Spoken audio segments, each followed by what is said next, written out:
করে চলো। কেন আসবে না? সেটা দুদিন পরে বুঝতে পারি।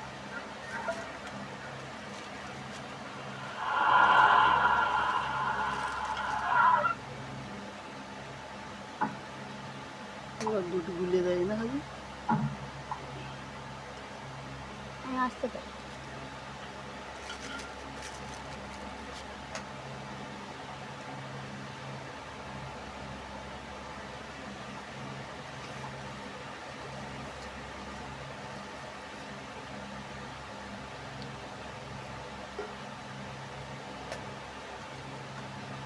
দেখি সেন গোলাপ পানি দোকানে নিচে 50,000 টাকা দিয়ে দিয়েছে, তা দিয়ে আরো জমি কিনেছে।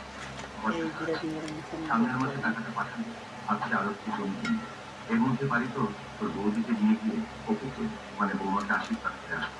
শুভেচ্ছা নিস, দিদি দাদা।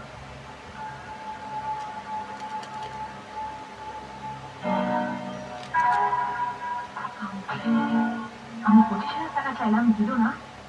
আর গায়ে গিয়ে কালিদাস, কালিদাস, কি হলো? কালিদাস কোথায়? রুনা যে বাড়িতে গেছে। ছি ছি ছি, মাধবদার টাকাগুলো এভাবে নষ্ট করার পর ওটা তো মালিকের মালিককে ঢুকেছে। ওটা তো মালিকটা এবং কালিদাস। আপনি বলুন কাকাবাবু, বাবা আমার জঘন্য হয়েছে আর জীবনটাকে নষ্ট করে দিয়েছেন। আরে আমরা পছন্দ করে বিয়ে দিলে তো এটা হতো না। তুমি নিজেই তো পছন্দ করে একটা বোকা আমাকে বিয়ে করে।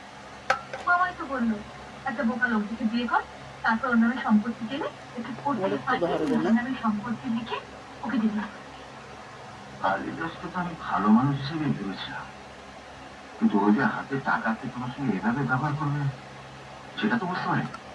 কালিদাসকে এভাবে সব টাকা পয়সা উড়িয়ে দেবে, একটা কিছু তো ব্যবস্থা করা দরকার। একটা কিছু তো করতেই হবে।